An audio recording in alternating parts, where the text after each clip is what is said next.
amazing show Coco Meets. Today I meet Mariah Freya, an amazing woman, and I will tell you more about her in 1 second. First, I just want to say that we just met here in Bali, and this is just the perfect place to meet amazing people.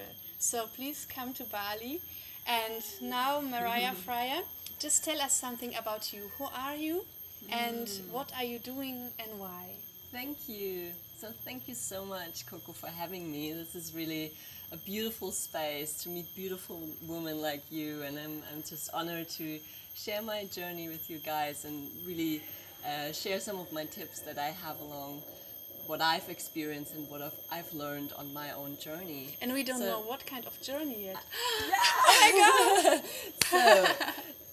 It's actually quite juicy. So I'm a sexual empowerment coach, so I support people in really finding their authentic, intimate being, in expressing themselves sexually, in being able to feel more confident in their bodies, to really drop into their bodies.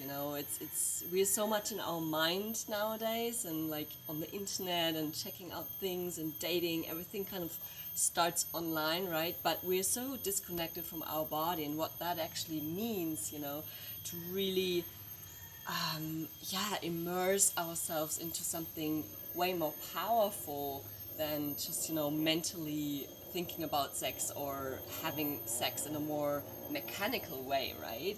So I really support people and empower people to find their more authentic truth in that, and really use that as a fuel in their lives. Sex is sex. Yes, it's great, it's pleasurable, but it's also super powerful, right? So when I see people transforming their sex life, I see people transforming their lives. Like literally, careers are changing. They're starting to choose their passion, work. They suddenly attract the right man in their life or right woman in their life. It's really incredible, this power, and that yes, also but leads it's me. not only just having more of the normal sex, it's about really changing the kind of sex you're having, right? Exactly, yeah. So it's a lot about bringing consciousness into our sex life, into our sexuality, into our sensuality as a being, right? And for me personally, let's say 8 years ago, I used to be quite low on libido. How old were you then, and how old are you now? Sure. So I'm 29 right now, and so 8 years to 21 exactly. So it's it was just the end of my teenage years, and obviously in those times we're still kind of finding ourselves and trying a lot of things out, maybe also trying a lot of things out that we don't like so much. So we have a lot of experiences, or maybe not a lot of experience, depends on the individual journey, obviously. But along that way, things happen, and whether your confidence issues are, you don't feel as confident in yourself, or maybe you've had some bad relationship breakups and your heart feels closed and you cannot trust anymore. So for me personally, I've never had a bad relationship per se, but I was just really low in energy, kind of just flat, kind of like my passion was not really developed, and I was really in a place of, okay, so what? Like, you're not feeling I'm alive. young, but so what? And could you also say maybe this was like a depression? Or yeah, not? I wasn't clinically depressed, but it was definitely physically I felt more sickly, like I catch a lot of colds, and would always be the first one getting sick and things like that. Like it was just not like feeling like a strong woman, right? I felt like a sickly girl, like skinny, and like I projected that on myself, so I kind of projected also a low libido on myself, and in my sex, like things were very routinous, very monotonous, and very boring ultimately, because I wasn't able to be active and express that side in me, because I would think of myself as low and boring and unenergetic. So when me and my partner Philip, with whom I still together till today, so we got together also 9 years ago actually. So when I was 20, And we tapped into something after 3 years of relationship when, you know, we were already a little bit, you know, things started to get more boring and a little bit, you know, flat also. And I think that happens to a lot of couples after a few years, like, you know, the pink glasses are falling off and you suddenly go into this usual day to day. Yes, if you're not awake. So exactly. Yes. So because like when you're like, for me, whenever like the first quarrel happens or the first like then I see, oh my god, so why should I stay in this relationship? Is it worth it? Like, and I think for me, with every relationship before it got boring, I had this question like, do I need this? If he treats me like this, if I think about him like this, maybe he thinks about me also in a bad way. Like, do I want this? Is it worth it? And if yes, I need to work on it and be aware. And always, like, when something, before it even gets boring, before it gets boring for me, it becomes like there is like friction or like violent thoughts or something like not good, you know? So it's something in you kind of rebels against yes, this. Or in him also, because I can be very dominant and the man usually is the rebel. And then I say, okay, how can I have a good relationship? So I think like sometimes it can be like this, but if you start like with the first fling of like imperfection or like oh, it's not like in the movies. Yeah, right. it can be like in the movies. So whenever it's not like in the movies, you need to go through a very bad fight or through something, and you know. Yes, and you know, for me, I wasn't even able to go there. Like, I wasn't able to fight or to like rebel against this. My energy was so low, I couldn't even, you know, go there. So when me and my partner traveled to India, which was already a change of scenery, you know, we were really on this adventurous trip, like figuring out what this place holds for us. And back then I was a social worker working in an NGO project for women's empowerment in India. So I was always kind of intrigued by this idea of like supporting women and especially empowering women, but who am I being so low in energy and so kind of, you know, little, like a little shy girl. I lived in a community called Oroville, and I one day met this Austrian girl, and she just came back from Thailand, and she did some tantra workshops there in Thailand, and she told me how incredibly amazing that changed her life. And you know, like if you hear somebody sharing a transformative experience, you just know, oh my gosh, like this is something I want. And you know, I was also again reminded of, okay, like I'm here to empower women, but I don't feel empowered as a woman. So she kind of reminded me of something I was, you know, having inside, but couldn't really, you know, channel that fully and embody that fully. So she pointed us, me and Philip, towards a secret tantra workshop in northern India, and we just went. Like we had to go. Like something in me screamed yes. Like I have to do this, you know. So and whenever I usually hear this kind of voice, I just do it, you know. Yes. And because like, this is the this truth. is really truth, exactly.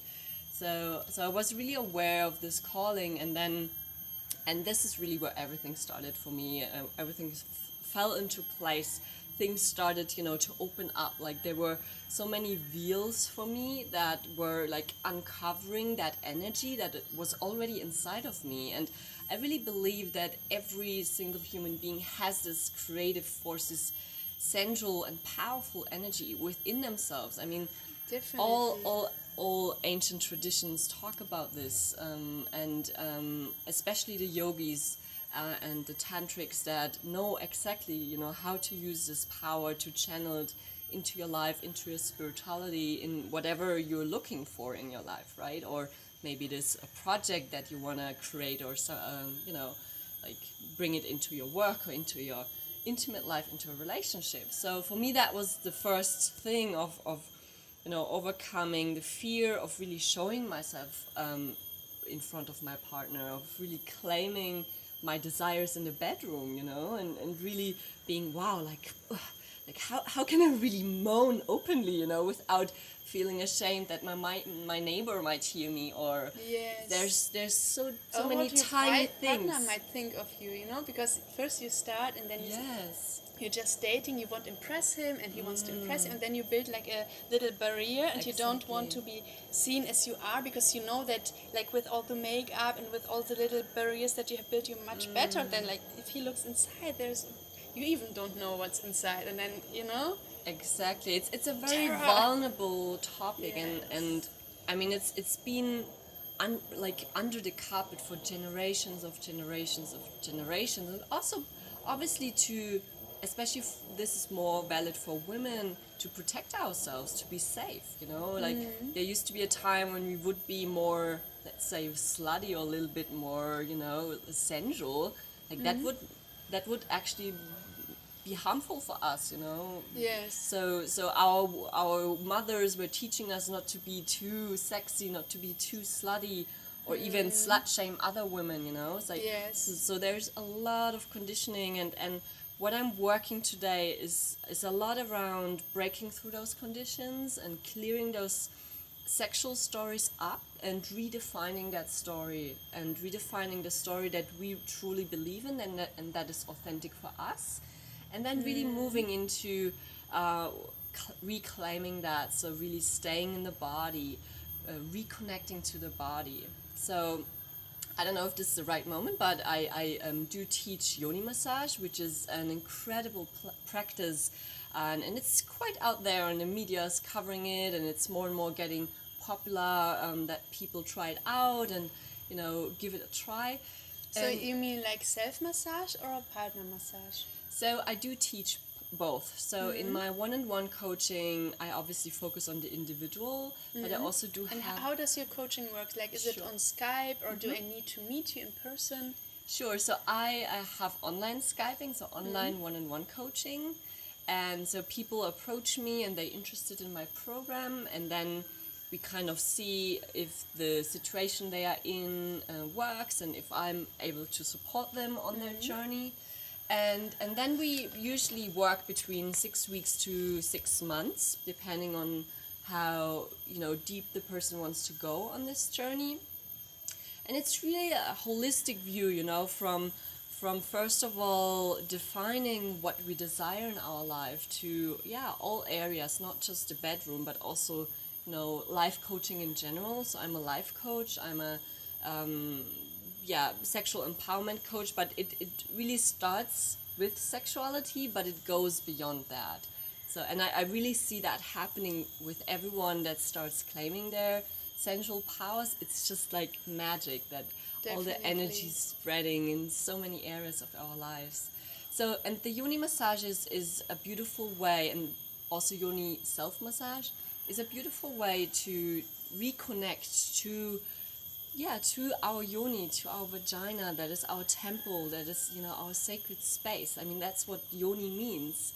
And it's really a reconnection to that place where we are born, you know, where we are created as human beings. Our mother, you know, like, she held us in her womb, and this is where we are, like, born from. So there's a very... Yes, but it's also a space in our own bodies that has the most pleasure in it.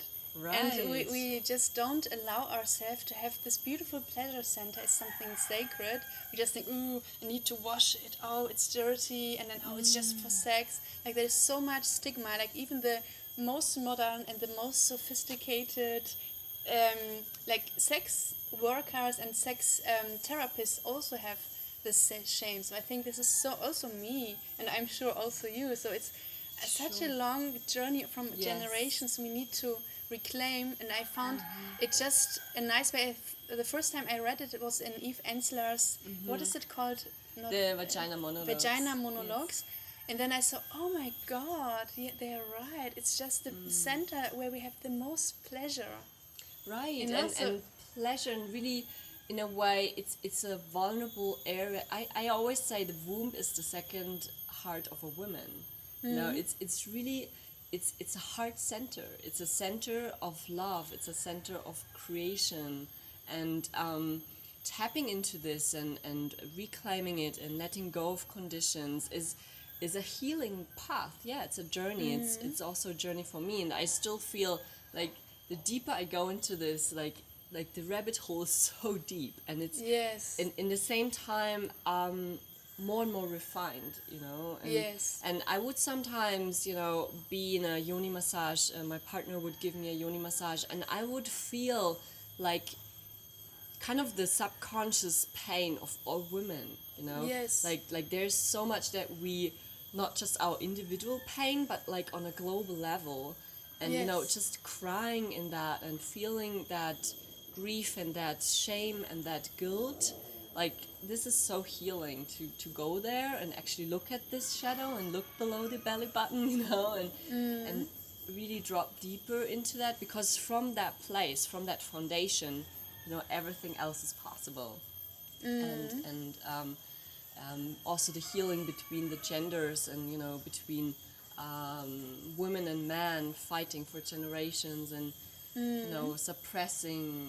So and through my method, yoni massage, and also my one-on-one coaching, I really help people to, first of all, create this intimate space for themselves. So what does it really mean to feel safe? Like, what kind of space do you need to really feel, yes, like, here I'm able to express myself, you know? Like, what does that mean? What kind of space do you need for that? Like, what, maybe you need to decorate your home, maybe you need to create a temple in your home to really go there. And then from this sacred surrounding, you know, the tantrics kind of use all props to support them on their spiritual journey. So that's why sex is also part of their spiritual practice, because they know this is so powerful and this can actually help us to move forward as human beings. But wait, like, for example, now the women who are watching, maybe they want to start this, and is there something, of course they can go to your homepage and they can download, you have a lot of free stuff available, we will link everything here below. But if they just right now after the interview would like to start something, how could they start? What would be like the first steps? Sure. So and I think it's good to start with yourself first, because, you know, sometimes the harder part can be to initiate your partner in this and to kind of bring him or her on board with that topic. So if you're intrigued by tantra, by conscious sexuality and reclaiming your sexuality, I would really recommend to, first of all, think in terms of what surrounding do you need. So how can you feel safe? Do you need to maybe close the window, maybe close the door, maybe even, you know, lock it, just so your mind can relax and nobody disturbs you. And then really create this romantic place. I mean, there's a reason why, you know, people were for thousands of years creating romantic spaces. It's because we can relax in it. It's like there's scientific proof that women can relax into in the bedroom if it's romantic, if there's romantic music playing, if, you know, if the senses are being awakened. For example, you could use some aroma oils or nice oils for your body, have a nice bubble bath beforehand, then really stroke your body very slowly, because, you know, masturbation today means for many people pressing on YouPorn, playing some porn, and then just putting a vibrator on. You know, that's the way of most people's masturbation practice. But I say For women, this is the most... I didn't know. I would have never guessed that this is what women do. Yes, so this is really I thought what the most common people would be like using a hand. Also, without hand, any porn. but actually vibrators are more and more popular. It's the sex toy industry. They are now more and more focusing on vibration because it works. This is how women are able to actually have a quite explosive kind of orgasm. Whereas I teach a way of actually finding that sensitivity again, because, you know, when you're like putting on the vibrator on full on, like, this is very intense sensations, and you will never experience this kind of sensation during sex, for example. So we numb ourselves actually, and so I help people, support people in finding that slowness again, finding that consciousness for little sensations, appreciating little sensations again, and from that we can build that pleasure.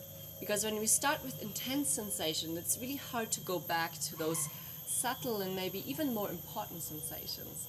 So, yes, and I also think that we need to train the little what is it called, the little nerve endings that we have there, exactly. and really awaken and make the connection from there to the brain. Because if we don't stimulate everything like in a very delicate way, this would be like also like making a very delicious meal and not just the chili and the ketchup and then eat it. Yeah, it's often about the subtleties and the minimalism even. Yes, right? and then even like when you have a stimulation and then when you stop, then it's much bigger.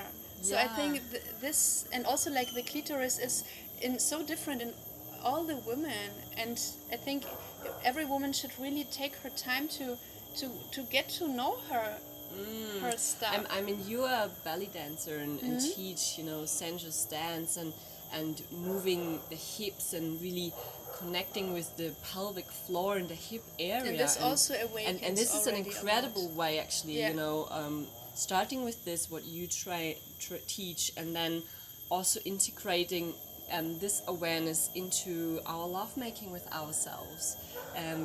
Moving the hips in a sensual way in the bedroom. Then again, like self-touch, but slowly and really, in a way that you really want to be touched by your partner. Like, how do you want to be touched by your partner? And the same way you want to touch yourself. Yes, and look on your body and feel it with this side of the hand. And with exactly. This, so really conscious touch. And it's not so much about the technique or how you do it, The mind wants always the best technique, the best sex position, and but you know exactly what your body needs. So from that place of conscious touch, I would invite every woman to really explore her yoni, explore her vagina, the vulva, going also inside. Often we feel a lot of fear around penetrating ourselves. We'd rather leave that to our man, or we leave it to the gynecologist, or we, they just tuck in the speculum and, let them do. But like last time I went to the gynecologist, I told him I want to enter the speculum by myself. Yourself? Yeah, this is power, reclaiming power in terms of I can do it myself. I can penetrate myself because I know my most vulnerable areas, my cervix.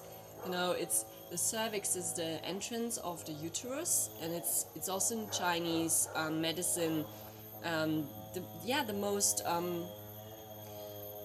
it's kind of a reflexology point for connected with the heart, and it's really a way of also connecting with the pineal gland, which is releasing DMT, which is expanding our consciousness. What do you know the name? DMT, is DMT. It like a hormone? I'm not sure if it's a hormone, but it's a substance that is released in the brain that can alter your consciousness. So through the cervix we're actually able to get into spiritual states, and this is really reconnecting to power here. And maybe I notice, and also in myself when I used to be still in low libido, that there's a lot of numbness, especially inside and also outside. So you want to really not give up, you really want to stay with that and kind of bring in some willpower to stick with that numbness, because numbness usually transforms into pain, and then it transforms into pleasure. So this is usually the evolution that happens. So if you're in a numb area, if you discover a numb area inside or outside, you actually want to use a non-vibrating toy and simply go there and massage it. So like with a stiff neck. But why should it be a toy and not the hand? It can also be the hand. So the inner vulva actually can be very long for some women. so it's easier to reach. For some women they cannot reach their cervix by themselves. But there are different points in this cycle where it's getting also that down exactly. So while we are menstruating, actually the cervix moves down, and when we are ovulating, actually it's the opposite. So when we're ovulating, it moves down, and when you're menstruating, it moves up. Because obviously, when we're ovulating, the body knows it wants to have sperm, right? So it kind of bows towards the sperm. Maybe it also wants to get better orgasms, so it comes down. Yes, Say yes. hello. So actually, Touch me. ovulation time is a good Even time if you're for tiny. orgasm. Exactly. Yeah. And I mean, some women are very sensitive around their cervix, and that can also result in pain during sex. I actually do have a YouTube video on that as well. And so what you want to do is before you engage in lovemaking, I would really empower every woman to look first at her cervix and feel it and see, is it feeling kind of sore or maybe a little bit tense or maybe even painful, and then really go on that journey of releasing that pain, of feeling the emotions that come up with it, because it's kind of somatically stored. Now, whatever experience we had in our lives, whether it's just a sleazy guy hitting on us or, you know, even up to rape or more intense sexual traumas, you know, even small things like penetrating too early can actually cause a somatic trauma that we're not aware of. Yes. So it actually needs regular maintaining, you know, regular love towards this area of our body. And But what I also found is that you can heal yourself also with your man. For example, I always imagine first when I had like sex with my friends, I just thought, they are not like really healing me. Like I would need a special tantra healing or something. But then I just decided in my hand, no, my man is a healing man. He doesn't know, but I don't care. And then I just go there, and then I just have like a great sex that is so pleasurable for him, because when I just heal myself, he just also has a very transformative experience. For sure. So I think like every woman can just go to their man and think that he's healing, because of course he's loving you, he's a loving person, and he has all the healing energy. And our mind is also so strong, so when we want to, they come to offering. Hello, we're having an interview. Maybe we will show you our beautiful landlords who will do the offerings here. Okay, but what I wanted to say is that that we can also heal ourselves, and just with the imagination that this will be healing, and the trust and the letting go, you know, not just thinking, oh, there has to be like some special way, just like this will be now healing, and then something heals. You know, the opposite of yoni is lingam, which means the wand of light. It's like a magician, you know, like men have a lot of power, a lot of light, and you know, they are able to fill us up with this healing energy that you're talking about. So I think that's a beautiful way of saying that, you know, like really seeing your man as your healer, also as your inner man, and he will like reflect you exactly what you need for that healing process, right? Cool.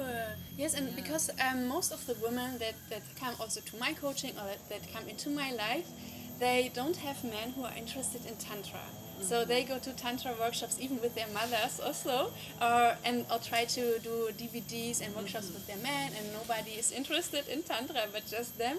And I wonder if they're not maybe selling it right, because you know, ultimately it's also about having greater sex. Yes. So, and this is really where you usually can get men on board, you know. Yes. Just, enjoying but I think that. men are just more interested in a quick solution.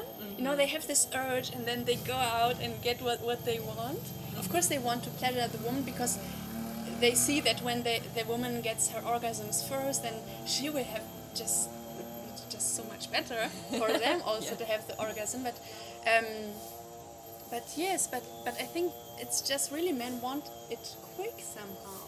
Yeah, and I noticed that also in my yoni massage programs, many men joining the program, those men usually already have a little bit of experience in meditation and spiritual practices, and they kind of slow down through those practices, and they're able to hold that space much better than men who are just getting started with, you know, yoga or meditation or anything in that area, self-development. So I think it really... we will introduce you. Do you want to come? You have an interview. Come. You will come to the camera. Hello, nice to meet you. This is our beautiful landlord, and she's doing the offering. So, like, the conscious men already know why they should do it. And how can women get their not so conscious man, like their normal guy, to get involved in this? Because also what women experience whenever they say something about the sex life, they say, oh, you know, I would like more this, and the man is shocked because he thinks, well, I work like this, it always works, like, why does every woman work differently? Like, what is this? Why does she think that I'm not good enough? You know, like the men get very insecure. Like, what would be a good way to get the man involved? Okay, so the first thing I always teach women when it's around unleashing female orgasm is not making the man responsible for your orgasm. That's the first intention you want to have, because it's ultimately up to you whether you orgasm or not. You know, I can have an orgasm while stroking my hands if I want to. Like it's really about reclaiming that. So I recommend women, first of all, starting with themselves, and then actually sharing what they've discovered in their self-love practice while they're making love with their partner. So, for example, you know, if you start realizing that breast massage is incredible, you simply start massaging them by yourself in front of your partner, and then he might make the switch if he's, you know, kind of caring and intelligent. Oh, she likes to massage her breasts. Okay, so I go ahead and do that.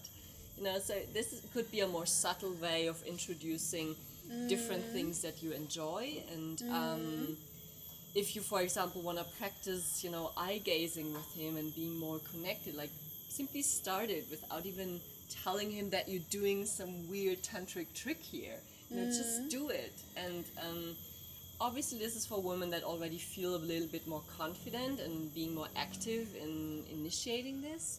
If you are still a little bit shy, again, I would refer you back to your own journey.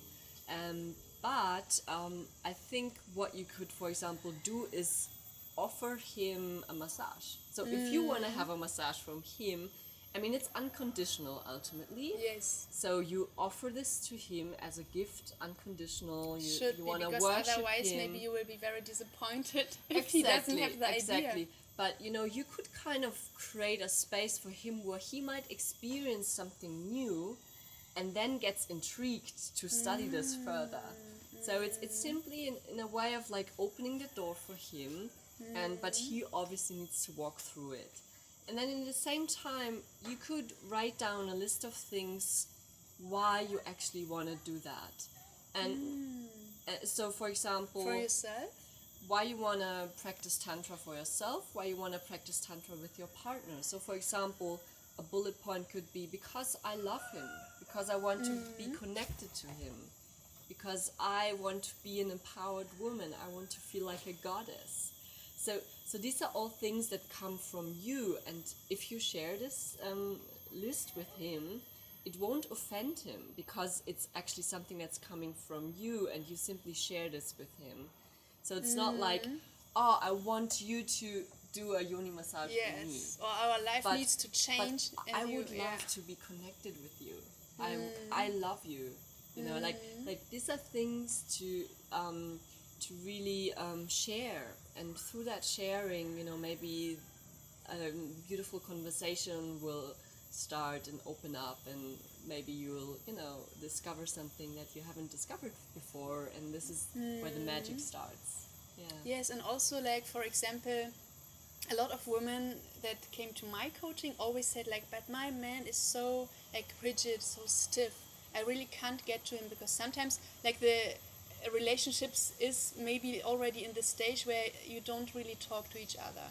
And so is there something how you can somehow melt such a man? Like, is there like a magic trick to... I mean, never melt a man, because you want a man be strong. You want a man, you know, be in his power. So don't make him feminine. If like that's a very usual thing that we try to, you know, turn our man into from an alpha male to a beta male, or you know, Definitely a man making him softer and want him to be so understanding, and you know, like I think it's more about worshipping what he is, you know, like really seeing him in his power, like looking at him and like this man, you know, like seeing him as he is. And once he's like feels that you worship him, you know, there's something softening up in him that might be an interesting way to guide him again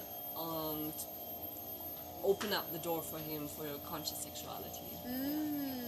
So in tantra you really play with this feminine masculine of, you know, the kind of the pole, which is Shiva, the masculine, and the women kind of dancing around him. So the women is like not women necessarily, but it could be more the feminine essence, like the feminine energy, and it's all both within us. So it's like a dancing around the pole of, you know, the man being very still and very present, and the woman being like so soft and so emotional and so yes, gentle. what you're saying now can get some women here maybe very angry, because they think, I don't want to just dance around my hair. I want to be my own, like not a man, but strong. Of course, woman. and you know, you have both sides within yourself. So you have that masculine side in you, and you can choose any time of the day to enter into that space or go into another space, you know.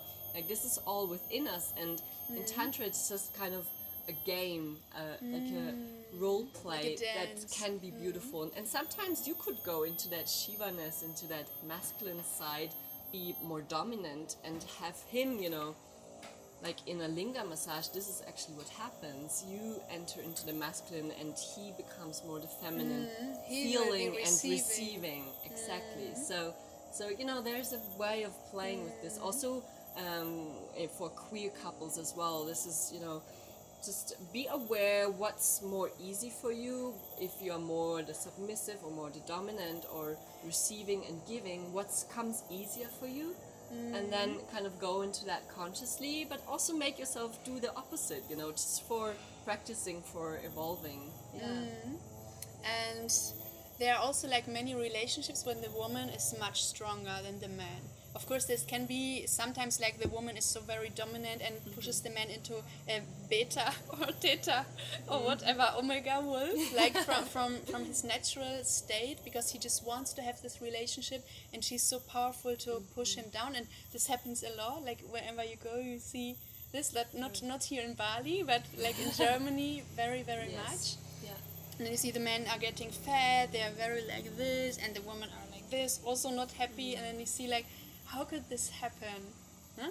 But how about when a woman is very strong and a man, for example, is very, like your relationship or my relationship, we're also very strong, and our men somehow not very feminine, but they have very much feminine attributes, like they're soft and intelligent and playful and funny and creative, and we also are like the go-getters and achievers, you know. So I would actually say I'm opposite. Like he's usually the one that's on and fiery and like go-getter. I tend to be more of the like softer, gentler. Like that's kind of naturally for us. No, but I wouldn't have guessed this since we met. So I'm totally submissive. Like I'm, you know, I'm totally in that submissive, and I enjoy it. But in the same time, like my partner is really good in showing me my active side, my powerful side as well. And I mean the submissive side is powerful too, don't get me wrong on that one. It's just it just functions differently, and I honor that a lot in me. But you know, like when it comes to being more dominant, like he actually helped me get into that more. So how cool. Yeah, so there's a way of really supporting each other to evolve both sides. Yes. You know? Obviously that needs consciousness and willingness to, you know, work on ourselves and personal development for sure. Like this takes some willpower here. But what I'm definitely seeing when women start to harden up, it's usually because they don't feel safe, which is that they cannot trust or rely on their partner, you know, to be the one holding the space, so they can soften up. They think they need to do everything themselves. So we need to actually look in the safety issue and look at how can I feel safe, you know, and what is it required around me? But when the woman doesn't feel safe and she thinks she needs to take care of her partner, what can we do? Because I think this is like what most women do. They think they can manage everything. They have the career, and they also know how everything in the house should work, and he should bring away the garbage. Like, you know, like what can a woman do to soften up without losing like the entire control of her life? And right. Start really with self-love. Making love to yourself in the way we talked before, because this is already a way of connecting with your body, and your body will tell you exactly what it needs. You know, there's such a wisdom there that comes from the womb, that comes from the whole body, that your body knows, you know, when you're actually way too masculine or when you're way too feminine. So, and I say that in terms of the energy, not in terms of, you know, being make-upped or so more the internal qualities. So really connect with that body of yours, and it will exactly tell you what it is you need to find that balance, and you know, share that with your partner in the bedroom as well, or you know, share your insights in a communication, in a talk with him. And you know, simply have more date nights. That's really my last thing I want to share with you. Like, create that space for intimacy, and that doesn't mean having sex on a date night. That can also mean just snuggling up and cozying up and, you know, spooning each other. This can be beautiful, just a 10-minute spooning practice. Or, I mean, I say practice, but it obviously comes more in a flow. Or yes, it is, but also maybe schedule it. Like, exactly, yeah. Like, if you're so busy and all the time, you know, out there, career and kids and taking care of that and that. Yeah. Like, you're very dependent on your schedule, on your calendar. So put it on your schedule. Sunday is 2 hours, date night, whatever that means. You know, you can then define it and see whether you want to just have a nice dinner together, or maybe you just want to, you know, have just a cuddle party, or, you know, whatever that could mean. Yes, because also, like, the relationship is a very important thing in their life. And when they schedule everything, they should also schedule this. Because otherwise everything comes first, like the kids, whatever. Yeah. And in that space, you know, you can really, for example, say, okay, now you take care next Sunday what we're going to do on the date night. So surprise me. Yeah, exactly. And that's already giving him or her the power to hold the space, you know. That's a great way. Yeah. Yes, beautiful. And now when we think more about you, like your personal life, how does a day in your life look? Because you have also built like quite a lot of things now, not only your own coaching practice, you have also built a space where other people can share their coaching with other people, and you sell courses online, and you have created this company with your husband. You now have husband, not husband, because they have the same long relationship since I think also 14 years. 9 years. 9 years. Yes, but we know each other since 12 years. Yeah, so I always think you're also married. But so how do you live your life? Like, do you have special practices to keep you in tune? Do you do date nights with your man, or like how do you live? Yeah, so I see it as a process, and you know, sometimes I have also times when I'm neglecting my sex life. Yeah, truth spoken, and sometimes Thank you for sharing this. Yeah, you know, and sometimes I do have times of low libido as well. Like, just because I'm a sex coach, it doesn't mean I have sex all day long. I think that's just a picture that are people projecting on people like us. So, you know, for me, it's also important to achieve what I want to achieve and put myself out there and make myself grow. But sometimes I'm also feeling, down or emotionally, all over the place. And what really helps me together in my relationship with Philip is really supporting each other. So he reminds me when I'm getting into that and like also losing awareness of myself. So he reminds me of that, I remind him of that. And we don't really, see it as, oh, how dare you remind me now of my shadow. No, like we see it as something, thank you, so and then we do have date nights. It's at the moment, because we're in Bali, it seems like all night is a date night. So it's very inspiring to just be in a place like that. So traveling together helps us a lot to, stir up some fire and just get back into this honeymoon phase feeling in a relationship. And also, sometimes doing things separately, like I love to hang out with girls, and when I'm charged with my girlfriends and I come back to him and he feels that as well, and just being kind of individuals, staying individuals in the same time. Yes. We have a business together, we run a whole team together, so there's often we talk about work, but then we really try to not talk about work in the evening. So we really say, okay, no more work talk. But then you have the best idea and then you need to say it, or no? Of course, sometimes that happens, yes. But we try to be very strict on that, so we're separating work and our relationship. And I think this is really very good, because I have also worked with my husband now for some months, and then we needed to separate this because it was too much. Like everything was too much connected, everything, and then you have a problem in business, and then you also have this in the relationship because everything is at stake. Exactly. So what we really do is trying things separately, but also doing separate things, like following different hobbies, so that you still have something to share with your partner. And I don't think it's actually bad if you, for example, right now studying tantra and your partner is not, because it's actually a polarity, which is good for the relationship. It's just a matter of, can you both grow? Are you both continuing growing in whatever direction that goes? And so I think that can be very exciting for each other.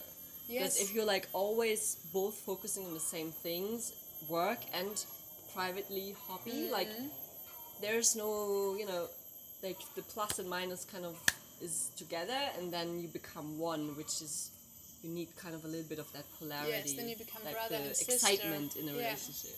Yeah. Very nice. And if there would be like 3 tips that you would like to share with the audience, like every woman who's watching this, what would she need to know about life? Whoa, big one. All right. First of all, know that you're beautiful. I think this is really an important sentence. I am beautiful, I am enough, because from this place of self-love, you simply allow yourself everything else. And so I really do work a lot with my clients on self-love, on feeling themselves more, nourishing themselves, taking care of themselves, understanding their needs. So really figure that out, make that your practice, make that something important in your life, because you are ultimately the most important person in your life, right? The second one is make love with everyone and everything around you. So I think that's a beautiful one, and it's really about tapping into that sensual awareness that, I could drink this drink very quick and very fast and very unconscious, but I could drink it in a very sensual, very aware state and really enjoy this drink, So really tasting it fully and going into your whole senses, using your senses. I mean, we're here in this lifetime, we have our smell, our taste, our sight, and there's so much beauty around us. We just have to, really focus on it and see it. And the last one, start with below the belly button. I think that's really always a good one, because there's a lot of bypassing of that, a lot of skipping that and rather focusing on the heart or focusing on, you know, like career, the mind, like intellect, being very intellectual. But I think if you start here, you know, all the other things already feel more balanced and more stable in a way. You ground yourself from your place of your sexuality and it fuels everything else. So I think that are my 3 tips for you today. Very, very nice. And none of these is something that you could skip and let for later. So it's time for every 3 tips right now, because it's not first you need the money, first you need to get everything sorted out, and then you have time for this. But you need to take your time now, because otherwise you will be rich and famous, but still not love yourself. So what kind of life will this be? Exactly. Yeah, thanks for making that point. Yeah, very important. And again, I actually have a free workshop for you guys. So Coco will link that below the video. It's around unleashing female orgasms, and I think it's going to be great for you guys to check that out. Yes, but we still have another question. Oh. All right. And this is like 3 books that have shaped your life, or maybe like 3 recent finds that you would like to share. But I really want to know, like, what was like the first book that was so like life changing? Oh wow. So for me was definitely Hermann Hesse's Siddhartha. I don't know, that was for me like the first step of really going inwards, of making that choice. And I actually went to India. I mean, it influenced me subconsciously, but yeah, I think that's a classic, and it's just something for me where I got reminded of why I'm here and what I'm supposed to do. So yeah, that's a good one. Another one is definitely Vagina from... It was a book tip in October here on the channel. So from Naomi Wolf. I think that's just a classic again of realizing so many things around that conditioning side of things and what it actually means to really step and tap into our full-on pleasures. So I think that's a good one. And also if you're interested in Tantra, actually, there's a great book which is called Urban Tantra by Barbara Carreras. She really, because like this is really esoteric stuff, right?